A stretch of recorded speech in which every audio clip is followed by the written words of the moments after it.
Bonjour, soyez les bienvenus sur ce tutoriel couture. Aujourd'hui, on va réaliser ces grands tote bags. Alors pour l'instant, vous avez le choix entre le petit modèle de la japonaise. Donc le coupon ressemble à ça. Il est disponible sur mon site unbrindiris.com. Je vous mets le lien direct aussi juste en dessous dans la description sous la vidéo. Et l'autre modèle, c'est celui-ci, Home Sweet Home. Voilà, sur le thème de chez soi, hein, avec la petite maison, les oiseaux, etc. Et voici ce que ça donne une fois monté. Donc les deux sont vraiment similaires, sauf la grande poche ici qui est divisée en deux et un peu plus haute que ici où la poche est vraiment en bas et c'est juste une grande poche unique. On aurait d'ailleurs pu rajouter un bouton, je suis en train d'y penser maintenant au moment où je vous parle pour éviter que ça baille trop. Je donne pas mal d'informations dans cette vidéo, je vous conseille de regarder la vidéo avant de couper et de monter votre sac pour éviter de faire des bêtises. Ça serait dommage de gaspiller des pièces de votre joli coupon ici. Et dans le futur, il est bien probable que je propose d'autres imprimés pour ce même modèle. Ça sera donc ce même tuto. On a un bouton pression ici qui permet de fermer le sac. On peut faire un petit fond si on le souhaite. Enfin bref, tout apparaît dans la vidéo. Je vous laisse la regarder sans plus attendre. Alors aujourd'hui, nous allons apprendre à coudre ce sac, ce modèle de sac tote bag bien amélioré avec un rabat ici qui ferme avec un bouton aimanté. À l'intérieur, une poche ici et deux poches extérieures ici. Alors ici, il y en a deux. Sur d'autres coupons, des fois, c'est une seule grande poche frontale ici. Aujourd'hui, on va coudre pour le tutoriel ce modèle-là. Voilà, donc cette grande pièce ici correspond au dos et devant du sac, un seul morceau. Ici, on a les anses. Ça, c'est la petite poche intérieure. Ça, c'est le rabat ici pour fermer. Et là, donc, on a une grande poche pour le devant, hein, la même qu'ici, mais plus haute. Et du coup, en un seul morceau, hein, plus large, elle ne sera pas piquée en deux sur le milieu comme ça, pour pas couper l'imprimé. Et on a en bonus deux petits porte-monnaie ici à pince, dont le tuto se trouve aussi sur YouTube. Donc tout ce que je vais montrer ici au niveau des étapes, ça sera la même chose et le même ordre pour ce modèle par exemple. Et peut-être d'autres qui sont à venir avec d'autres imprimés. Donc je vais couper cette poche ici que je vais thermocoller avec du thermocollant. Ça me donne du coup ça. Et je coupe aussi la même taille dans ma doublure, la même pièce. Même chose ici pour la petite partie qui va servir de rabat. Je la coupe, thermocollée, et je prends un coupon ici aussi dans la doublure. Pas besoin de couper déjà tous les contours, mais juste un morceau voilà, qui fait à peu près la même taille, un peu plus grand. Pour les deux anses ici, on coupe et on thermocolle. Alors les anses, elles vont se poser ici, vous voyez, où est-ce qu'il y a un petit rectangle ici. Donc là, il faut faire bien attention parce qu'il ne faut pas que la anse finie se retrouve plus petite que cette largeur ici de 3 cm, sinon en fait les petits pointillés vont apparaître. Et c'est vrai que quand j'ai cousu ici les anses, j'ai trouvé personnellement que c'était un peu juste au niveau de la largeur ici. Quand on pique à 1 cm, hein, comme ça, vu qu'on a 7,5 ici, c'est un peu juste et je me retrouvais avec des anses un peu moins larges. Du coup, ou vous coupez vraiment tel que c'est ici et vos marges de couture seront d'à peine 5 mm, ou alors vous rajoutez 5 mm ici. Donc moi j'ai rajouté ici 5 mm, j'ai coupé un peu plus grand pour qu'on ait bien 8 cm ici. Et quand on coud ici à 1 cm, donc ça enlève 2 cm, il nous reste bien 3 cm pour positionner nos anses ici sur les repères. Donc là j'ai thermocollé aussi. Ici on a la petite poche intérieure, donc même chose, je la coupe, je la thermocolle et je coupe la même dimension ici dans ma doublure. Et ensuite la grande partie ici, donc on coupe toute la partie principale, c'est une grande pièce, tout autour. Ici, bien sûr, je la thermocolle aussi et je coupe exactement la même taille dans ma doublure aussi. On va maintenant passer à la ouate. Alors attention pour la ouate, on ne coupe pas pile la taille de nos morceaux. C'est-à-dire qu'ici, je ne vais pas couper sur les pointillés, mais je laisse bien quelques millimètres, voire 1 cm de trop sur les côtés, comme ça. Ensuite, on va fixer chacune de nos pièces avec des épingles sur la ouate, pour pas que ça bouge. Et on va piquer ici dans l'espace blanc pour maintenir la ouate et faire en sorte qu'elle ne bouge pas en dessous, qu'elle ne fasse pas de plis. Et ensuite, on va découper tout le surplus. Donc voilà, là, j'ai les deux poches, extérieur, intérieur. Là, J'ai ma petite pièce qui va fermer le sac. Pas besoin de ouate pour les anses ici, hein. Elles sont plates, elles ne sont pas molletonnées comme le reste du sac ici. Donc pas ça. On fait pour la poche extérieure, la poche intérieure, la fermeture et bien entendu pour le sac ici aussi. Donc là, je vais couper une grande partie et je vais la fixer dessus en piquant tout autour. On se retrouve après.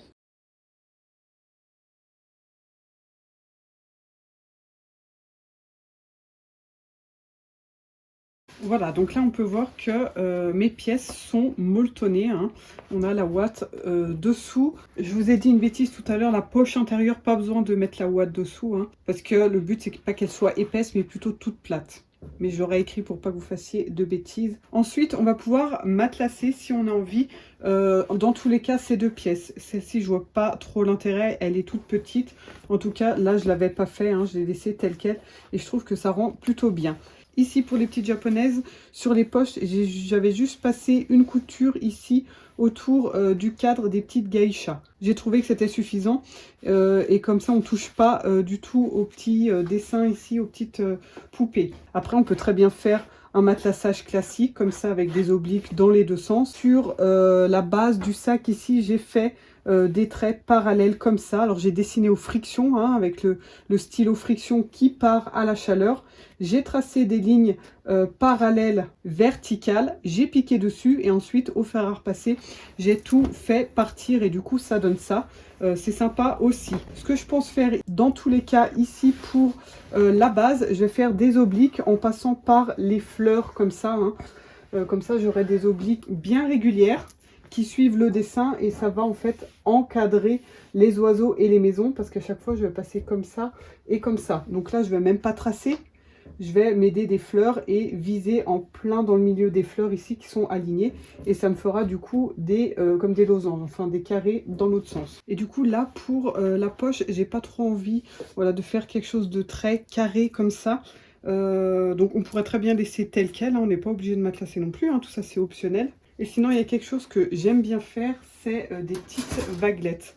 Alors, dans un premier temps, je vais séparer ici en plein milieu, hein, au milieu de la porte et au milieu de la fleur ici.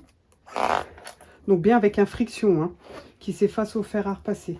Et là, je vais faire des petites vaguelettes. Donc là, c'est tout à main levée, hein. Voilà, je fais un arrondi d'un côté, un arrondi de l'autre. Et je vais faire ça en miroir. C'est-à-dire que de l'autre côté, il faut que ça fasse une symétrie. Alors après, c'est pas très grave si on fait plusieurs traits, qu'on se trompe, hein. Il faut juste bien piquer sur le bon trait. Et ensuite, on passe le fer à repasser dessus et tout s'en va. Voilà, donc à vous de voir quelle technique vous voulez faire. Et sinon, il reste aussi la technique du scotch, hein, pour faire des obliques comme ça, facilement et de façon bien régulière. Là, je vous mets le lien YouTube juste ici en haut à droite. Voilà, donc je vais continuer ça hors caméra et puis je vais passer à la machine et on se retrouve quand tout cela est terminé. Voilà, alors ça donne ça. Finalement, j'ai quand même tracé mes traits aux frictions parce que c'est pas si évident. Les fleurs sont pas toutes très alignées. Et si vous faites comme moi, attention ici en fait au niveau du fond du sac, en fait c'est en miroir. Donc en fait, il faut bien s'arrêter au niveau ici des pointillés et pas continuer tout droit parce que du coup, voilà, on est en miroir et du coup, nos obliques ne coïncident pas entre le devant et le dos du sac. Mais ça donne ça. Et ensuite, vous voyez, là, on voit un peu mes traits. Il suffit de passer un coup de fer à repasser et tout part. Il ne nous reste plus que les coutures. Voilà, donc ça, c'est le sac. Et pour la poche, du coup, ça me donne ça au niveau de mes petites vaguelettes. Voilà. Maintenant qu'on a matelassé nos pièces, on va pouvoir passer à l'assemblage. Alors, on va commencer à préparer nos poches. Donc, on a la poche intérieure, ici, avec la doublure, endroit sur endroit. On va piquer tout autour à 1 cm, sauf ici au fond, on laisse une ouverture de bien 6 cm. Ici, c'est pareil.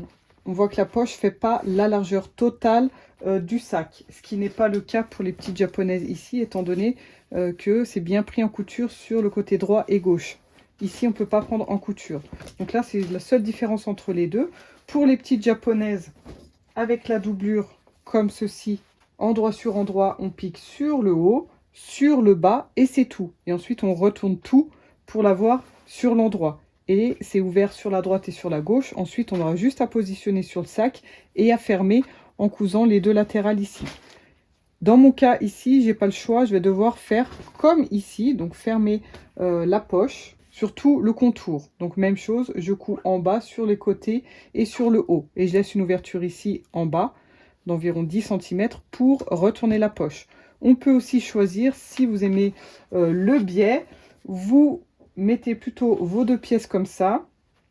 Vous piquez, comme on l'a fait tout à l'heure pour fixer le tissu sur la ouate, vous piquez ici sur la partie blanche pour fixer la poche sur la doublure. Et ensuite, vous positionnez un biais sur les 4 côtés. Et ensuite, on n'aura plus qu'à fixer la poche avec les finitions au biais. Voilà, donc là, moi, je vais faire la première technique. Donc, endroit sur endroit pour les deux poches ici. Et je vais piquer sur tout le pourtour avec une ouverture en bas.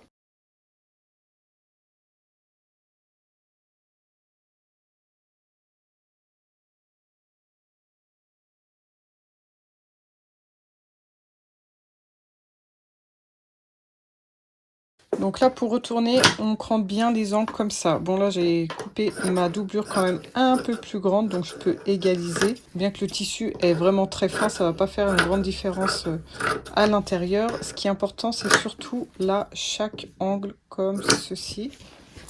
Et c'est la même chose pour la petite poche d'intérieur ici. Et on va utiliser notre ouverture pour retourner la pièce. Je vous rappelle que pour la grande poche des petites japonaises, hein, vous avez juste la couture en haut, la couture en bas. Et vous retournez du coup par une des latérales à droite ou à gauche, c'est pareil, étant donné que c'est pas cousu. Si vous avez un repousse-angle comme ça peut vous aider à bien pousser dans les angles droits ici pour avoir des jolies pointes. Pas trop fort non plus, sinon ça risque de percer le tissu. Hein. Le tissu est quand même relativement fin. Donc là, on met de côté et ensuite on passera au fer à repasser et on viendra bien fermer la valeur de couture. Et ici, mon ouverture est là. Je fais exactement pareil. Dans le cas des petites japonaises, vous n'avez pas d'angle à faire ressortir, hein, étant donné que c'est ouvert sur les côtés. Et là, pareil, on passe au fer à repasser. On repasse bien et on fait en sorte à ce que ça soit fermé ici. Et on fermera quand on assemble sur la doublure. Ici, c'est pareil. Donc la petite poche, on la pose sur la doublure. Donc ce qu'on peut faire, c'est plier en deux notre doublure ici pour faire un cran en plein milieu, comme ceci. Alors là, au niveau longueur, on a de la marge, hein, étant donné que ensuite ça va être plié en deux ici. La taille finie de notre sac, voilà, on a tout ça en longueur. Donc le but, c'est de ne pas mettre la poche trop en haut non plus, mais pas trop bas aussi, sinon ça va être dur à atteindre. Donc voilà, à vous de voir. Le but, c'est d'aligner ici le milieu avec le milieu de la poche, hein, et on fixe donc sa petite poche où on veut, ici, à l'intérieur du sac. Donc là, on peut mettre, voilà, 3 épingles et on va piquer à droite, en bas ici, et puis sur la gauche. On aura notre petite poche ici, vraiment tout simple. Et pour la poche extérieure, on a donc ici la délimitation, hein, position pour fixer la poche. Donc on a juste à la poser comme ça sur le bas. On recouvre bien les pointillés. Et là, c'est pareil, on pique à droite, au fond et à gauche. Pour la version des petites japonaises, on positionne pareil. Là en dessous, il y a mes pointillés. Et vous allez voir que votre poche va jusqu'au bout, hein. Elle dépasse ici sur les extrémités. Donc vous piquez quand même sur la droite ici, mais ça ne sera pas fermé, tout ouvert pour vous aligner. Sur le bas, comme je l'ai fait ici. Et sur la gauche là-bas aussi pour fixer votre poche au ras du sac ici. Et ensuite, ça sera pris en couture avec le dos. Vraiment tout simple. Et puis, vous pourrez faire une piqûre verticale en plein milieu ici pour séparer les deux poches. Ici, on n'a qu'une seule poche. Voilà, donc là, notre poche est fixée. On va pouvoir passer aux anses. Un petit like, un commentaire, ça fait toujours plaisir. N'hésitez pas à me dire ce que vous avez pensé du tuto et de ces jolis imprimés, ces jolis modèles de sacs à faire pour soi ou à offrir. C'est vraiment des articles très originaux. Si vous n'êtes pas encore abonné à la chaîne, faites-le vite en cliquant sur le bouton rouge s'abonner et aussi sur la petite cloche pour être tenu au courant des futurs tutos. Alors pour les poignées ici, j'en avais parlé au début de la vidéo, hein. Moi je les ai élargies un peu parce qu'il faut qu'elles fassent 3 finies ici. Si elles sont un tout petit peu plus petites, on va voir les pointillés noirs. Donc là dans un premier temps, je plie en deux. Donc bien bord à bord. Et ensuite, je vais rabattre ici un petit centimètre. Vraiment, il ne faut pas dépasser du côté en haut et du côté en bas, ou droite et gauche, hein, selon comment on regarde. Donc on passe le fer et ensuite on replie comme ça. Et là, on vérifie bien qu'on a 3 centimètres. Et surtout, on vérifie ici que ça recouvre bien les pointillés sur la droite et sur la gauche. On fait ça pour les deux bandes et au bout on prendra bien soin de plier comme ça dans un premier temps avant de coudre, hein, parce que du coup cette partie là viendra ici, donc il faut qu'on ait déjà la finition ici. Sinon vous pouvez aussi vous mettre comme ça, hein, c'est tout à fait possible aussi, endroit sur endroit ici. Vous piquez à 1 cm tout le long et ensuite vous retournez votre sangle. Après, sachant qu'elle est thermocollée et qu'elle est quand même assez rigide, c'est pas forcément facile à retourner, mais c'est une méthode qui fonctionne très bien aussi et le résultat final sera le même. Voilà, donc là j'ai mes deux anses prêtes pour faire. Voilà, donc là j'ai mes 2 anses toutes prêtes et pour avoir une jolie finition ici aux extrémités, si vous avez fait comme moi cette technique là, ce que vous pouvez faire c'est alors bien les valeurs de couture ici déjà rabattues vers l'intérieur comme ça, vous vous mettez dans l'autre sens, alors pas en ouvrant tout, hein. Il faut bien que les valeurs soient rabattues. Et là, vous piquez. Alors, si vous piquez 1 cm, piquez bien 1 cm sur chacune de vos extrémités. Si vous piquez à 0,5, piquez à 0,5 sur chacune des extrémités. Sinon, vos 2 anses n'auront pas la même taille. Voilà, donc je pique ici. Là, il faut bien couper tous les petits fils qui dépassent. Et ici, je coupe dans l'angle comme ça en pointe. Ensuite, j'ai plus qu'à retourner ici sur l'endroit. Et mon angle est tout fait, tout joli. Et j'ai plus qu'à piquer ensuite. Donc ici, sur le côté droit, jusqu'au bout. Donc là, il faut que je fasse la même chose à l'autre extrémité. Et ensuite, je pique sur le côté gauche. 2 surpiqûres, une de chaque côté.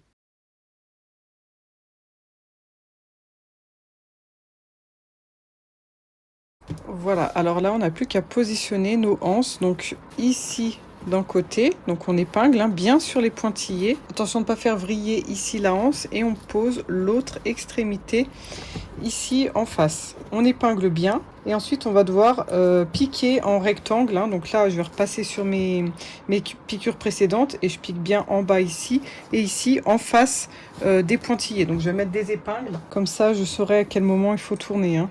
À l'endroit où je mets l'épingle ici, je sais que je vais devoir tourner à cet endroit. Et l'autre se met donc de l'autre côté, ici, exactement pareil.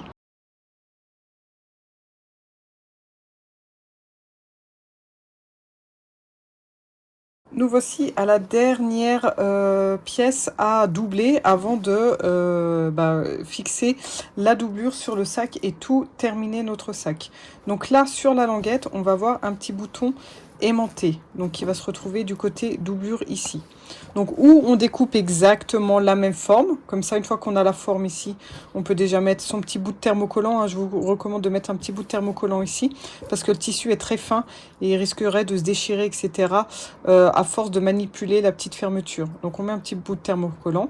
Donc on renforce le tissu dans tous les cas ici. Si j'ai déjà la bonne forme de la maison ici, je vais pouvoir déjà mettre mon bouton au bon endroit. Ou alors j'attends de le faire à la prochaine étape. Personnellement, quand j'ai des petites pièces comme ça, j'aime bien découper ma doublure un peu plus grande pour être sûr qu'au final, voilà, elle est la bonne taille. Donc là, je vais thermocoller le bas de mon tissu, sachant qu'il y a 1 cm de valeur de couture ici. J'ai pas besoin de mettre vraiment au bord. Et là, endroit sur endroit, donc là, je vais bien me centrer pour avoir pile la petite frise ici de fleurs et de poires. Et là, je vais piquer juste le bas ici, pour avoir la finition déjà faite ici et pouvoir enfiler mon petit bouton aimanté ici à l'intérieur. Si je couds tout, après voilà, ça va être dur d'enfiler ses doigts pour mettre le bouton au bon endroit. Donc je pique à 1 cm ici juste sur le bas de la maison, même pas jusqu'au toit, hein, je m'arrête avant.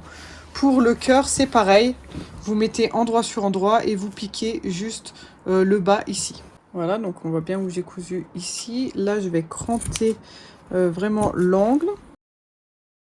Et j'aligne ici mes coutures sur les côtés.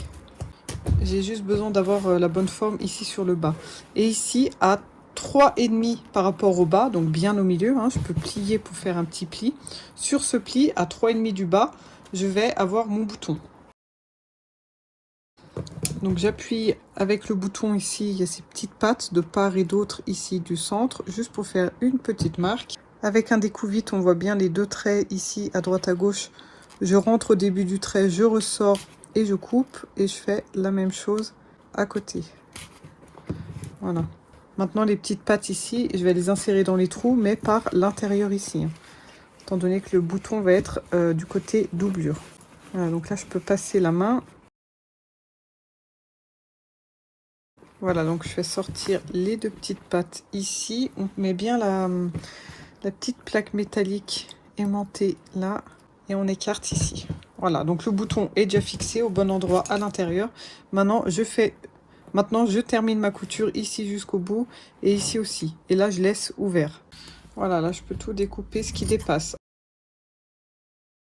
Alors là, c'est une technique comme une autre, hein. Vous pouvez bien entendu couper d'abord votre doublure de la même taille exactement que la pièce principale et positionner le bouton avant de tout coudre, hein. On peut dégarnir un peu. Ici, surtout dans les angles, on crante bien. Et là, on peut retourner notre pièce. Si vous avez ça, ça va grandement vous aider. On peut le rentrer ici. Alors, attention au bouton, hein. Et on va juste appuyer un petit peu avec la baguette ici, juste pour pouvoir avoir une prise ici du bout de tissu.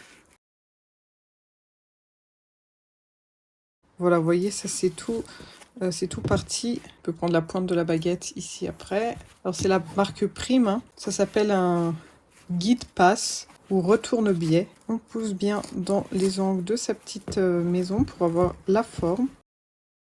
Et là, un petit coup de repassage. Une fois que c'est bien repassé, on peut faire une petite surpiqûre ici, tout autour, à quelques millimètres du bord.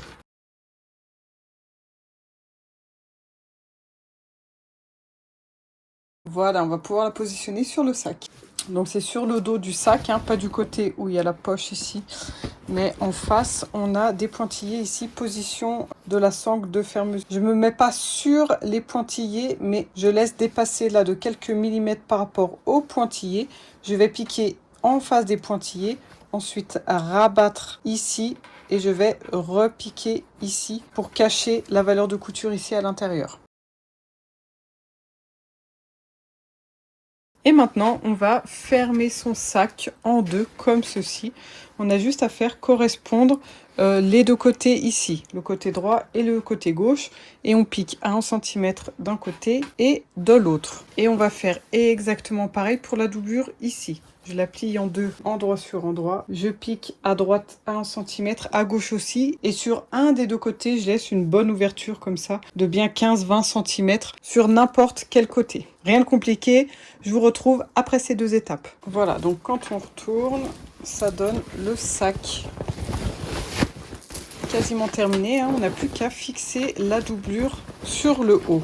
Donc là, sur le fond, ça donne ça. Et là, on a la fermeture sur le haut. Le fond du sac est tout plat comme ça, hein. Ici, sur la petite japonaise, étant donné que la poche est placée beaucoup plus haut, hein, elle est placée au moins ici, je lui ai fait un petit fond ici. Ça, c'est optionnel, d'accord? Si vous piquez comme je viens de le faire sur la droite, sur la gauche, ça vous donne ça. Je vais vous montrer comment faire si vous voulez faire le fond comme ça, plutôt pour la japonaise. Sachant que si on fait un fond ici, voilà, ça risque de se retrouver le fond dans la poche, ça va pas le faire. Donc il vaut mieux laisser comme ça ici pour cette version de sac. Dans le cas où vous voudriez faire un fond, ça se fait avant de retourner le sac, ici sur l'intérieur. Et ici, en fait, où vous avez votre pointe, il suffit voilà, de former un triangle comme ça, en pliant son sac dans l'autre sens. C'est-à-dire que là, on est plat, on appuie comme ça pour obtenir ça.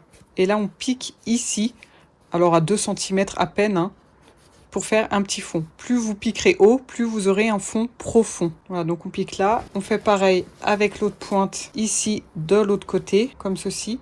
Et il faut faire pareil, bien sûr, sur la doublure. Avant de positionner la doublure, il va falloir qu'on positionne l'autre partie du bouton métallique. Pas besoin de renforcer, de faire quoi que ce soit sur le tissu ici, étant donné qu'on a déjà du thermocollant et de la ouate. Donc là, il faut juste bien être en face. Ici, on va avoir 1 cm en moins sur le haut et ici aussi, hein, étant donné qu'on va mettre la doublure. Donc voilà, le but c'est pas de trop tirer non plus, étant donné qu'on aura des choses dans le sac un petit peu d'épaisseur. Voilà, je me mets bien centré ici. J'appuie sur mon petit bouton. En face ici, le petit rond qui viendra dans le trou ici, hein, pile en face. Voilà, je fais une petite marque. Et pareil que tout à l'heure, j'appuie avec les petites pattes bien centrées. Je coupe avec le découpe-vite. Je rentre les 2 petites pattes ici. Et sur l'intérieur, je mets la partie métallique et j'ouvre les pattes comme ça vers l'extérieur.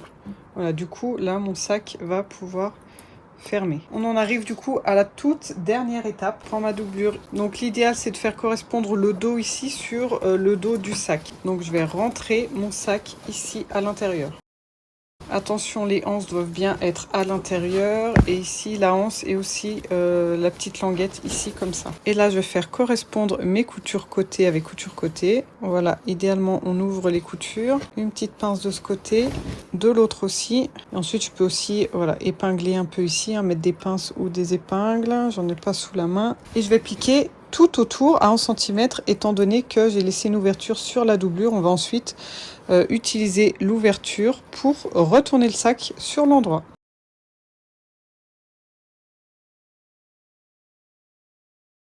Voilà, donc là je retourne tout par ici.